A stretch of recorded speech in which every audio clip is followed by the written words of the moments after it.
Saya Umi Nur Arifah dengan NIM 222111077 dari kelas S4B.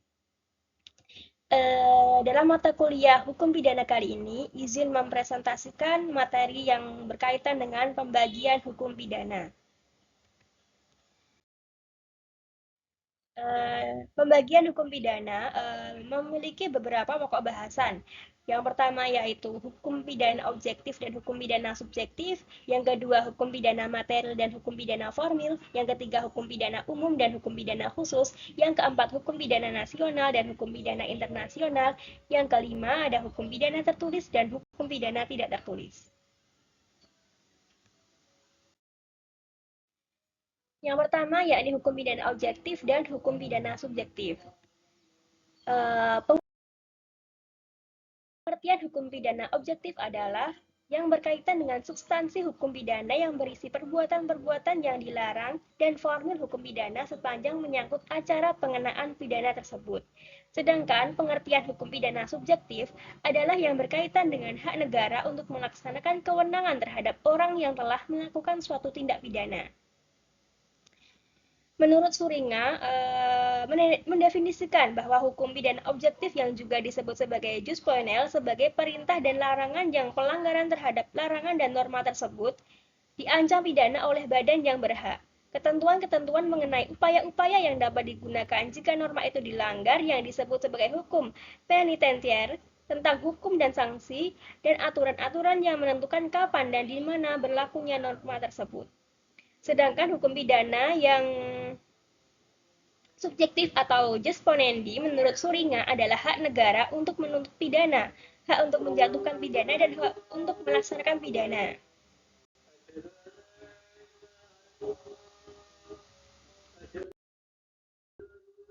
Yang kedua, ada hukum pidana material dan hukum pidana formil.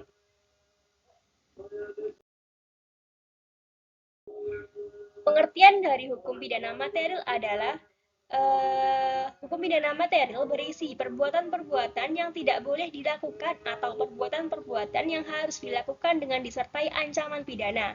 Singkatnya, hukum pidana material berisi mengenai perbuatan-perbuatan pidana. Nah, hukum pidana material ini atau disebut juga dengan KUHP. Untuk hukum pidana formil adalah untuk menegakkan hukum pidana material. Hukum pidana formil berisi mengenai cara bagaimana menegakkan hukum pidana material melalui suatu proses peradilan pidana atau disebut juga dengan KUHP, KUHAP.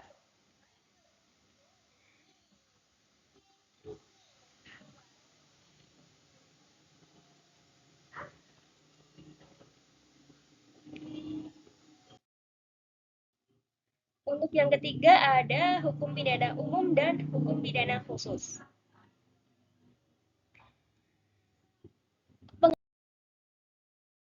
Pengertian dari hukum pidana umum adalah hukum pidana yang ditujukan dan berlaku untuk semua warga negara sebagai subjek hukum tanpa membeda-bedakan kualitas pribadi subjek hukum tertentu. Um, Materi hukum pidana umum ini bersumber pada KUHP dan formil hukum pidana umum bersumber pada KUHAP. Selain hukum pidana umum ini, ada juga yang disebut sebagai hukum pidana khusus. Pembagian hukum pidana khusus dapat didasarkan atas dasar subjek hukumnya maupun atas dasar pengaturannya. Dilihat dari subjek hukumnya, hukum pidana khusus adalah hukum pidana yang dibentuk oleh negara hanya dikhususkan berlaku bagi subjek hukum tertentu saja. Misalnya hukum pidana militer. Hukum pidana militer merupakan hukum pidana khusus yang tertua di dunia yang hanya diperuntukkan bagi mereka yang menjadi anggota militer aktif. Hukum pidana militer ini dituangkan dalam Kitab Undang-Undang Hukum Pidana Militer atau KUHPM. Pelanggaran terhadap KUHPM juga tidak diadili di lingkungan peradilan umum, melainkan diadili di lingkungan peradilan militer. Dilihat dari pengaturannya, hukum pidana khusus adalah ketentuan-ketentuan hukum pidana yang secara material menyimpang dari KUHP atau secara formil menyimpang dari KUHAP. Atas dasar peraturan tersebut, hukum pidana khusus dibagi menjadi dua bagian, yaitu hukum pidana khusus dalam Undang-Undang Pidana dan hukum pidana khusus bukan dalam Undang-Undang Pidana. Hukum pidana khusus dalam undang-undang pidana contohnya adalah Undang-Undang Pemberantasan Tindak Pidana Korupsi, Undang-Undang Pemberantasan Tindak Pidana Terorisme, Undang-Undang Pencegahan dan Pemberantasan Tindak Pidana Pencucian Uang dan lain sebagainya. Dalam sejumlah undang-undang tersebut, aturan mengenai hukum material maupun aturan mengenai hukum formil menyimpang dari KUHP dan KUHAP. Oleh sebab itu, dalam konteks teori tindak pidana korupsi, tindak pidana terorisme, dan tindak pidana pencucian uang sering disebut sebagai tindak pidana khusus, dan undang-undangnya disebut sebagai hukum pidana khusus. Keberlakuan hukum pidana khusus ini didasarkan pada asas lex specialis derogat legi general atau hukum khusus mengesampingkan hukum umum. Adanya tindak pidana khusus disebabkan perkembangan zaman sehingga kejahatan-kejahatan yang dilakukan semakin canggih dan modus operasi atau cara melakukan kejahatan yang rumit dan kompleks.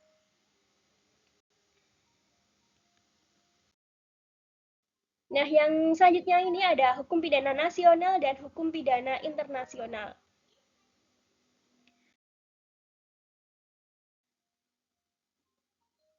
Pengertian dari hukum pidana nasional, yakni dasar keberlakuan hukum pidana nasional adalah asas teritoria 1, yang berarti bahwa ketentuan pidana berlaku bagi setiap orang yang melakukan tindak pidana di seluruh wilayah Indonesia. Dan sedangkan hukum pidana internasional, yakni hukum pidana internasional adalah hukum yang menentukan hukum pidana nasional yang akan diterapkan terhadap kejahatan-kejahatan yang nyata-nyata dilakukan jika terdapat unsur-unsur internasional di dalamnya.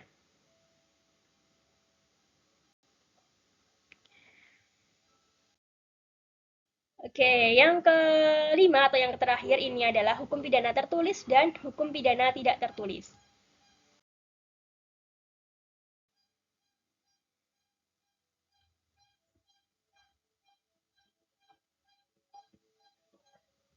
Hukum pidana tertulis ada dua pembagian, yakni ada hukum pidana dikodifikasikan, yakni Kitab Undang-Undang Hukum Pidana atau KUHP. Yang kedua, ada hukum pidana yang tidak dikodifikasikan atau tindak pidana khusus yang diatur dalam undang-undang tersendiri, seperti Undang-Undang Tindak Pidana Ekonomi, Undang-Undang Pemberantasan Tindak Pidana Korupsi, Undang-Undang Tindak Pidana Pencegahan dan Pemberantasan Pencucian Uang, Undang-Undang Kekerasan dalam Rumah Tangga, dan sebagainya. Nah, yang kedua yakni hukum pidana tidak tertulis. Hukum pidana tidak tertulis atau hukum pidana adat adalah hukum yang berlaku hanya untuk masyarakat-masyarakat tertentu.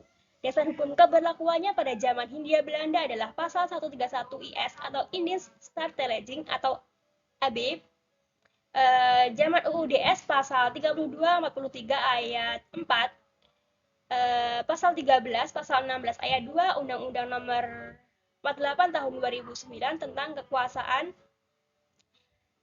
serta dalam pasal 5 ayat 1 Undang-Undang Darurat Nomor 1 tahun 1951 dalam pasal 5 ayat 3 sub B.